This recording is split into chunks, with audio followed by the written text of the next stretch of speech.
to DeepSeek, introduced a new architecture that could fix one of the biggest problems in AI today: memory loss, or what researchers call AI amnesia. And honestly, this is a pretty big deal.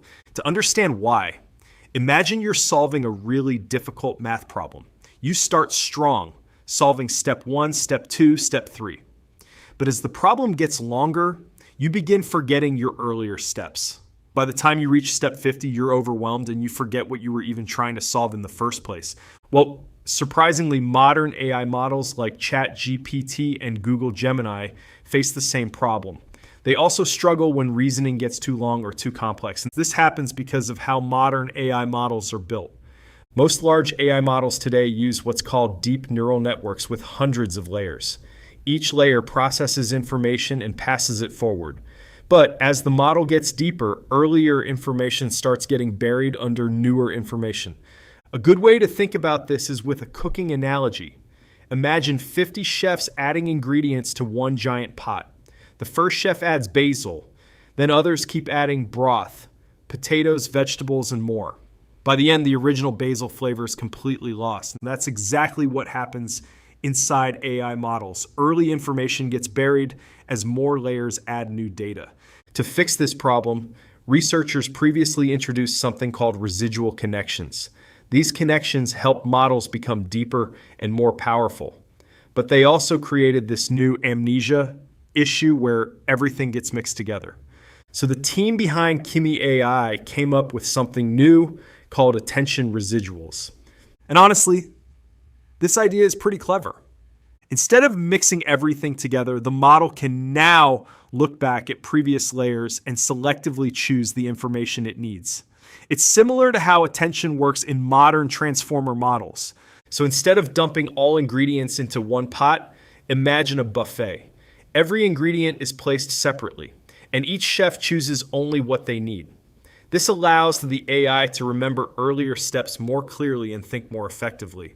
So the researchers introduced another solution called block attention residuals.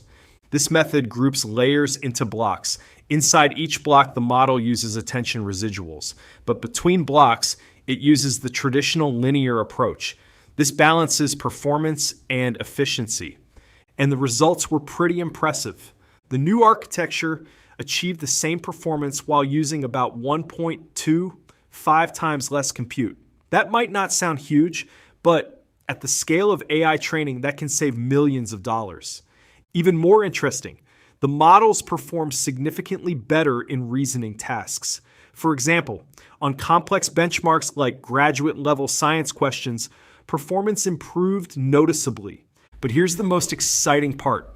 This new design allows AI models to become deeper without losing memory. Previously, deeper models would fail because of the amnesia problem. But now, deeper models actually perform better. And when researchers visualized how these models worked internally, they found something fascinating. Some layers reached back to earlier layers, skipping everything in between, almost like the AI was revisiting earlier thoughts. This makes the model more dynamic and flexible. Instead of following a fixed pipeline, the AI now builds custom reasoning paths depending on the problem. In a way, this starts to resemble how the human brain works. Humans don't just keep adding thoughts. We pause, revisit earlier ideas, and focus on what's important. This new architecture allows AI to do something similar. So overall, this breakthrough doesn't just improve performance, it changes how AI models think. In my opinion, this could be one of the biggest architectural improvements in AI design in recent years. It could lead to smarter reasoning, better long-term thinking, and more efficient AI models in the future.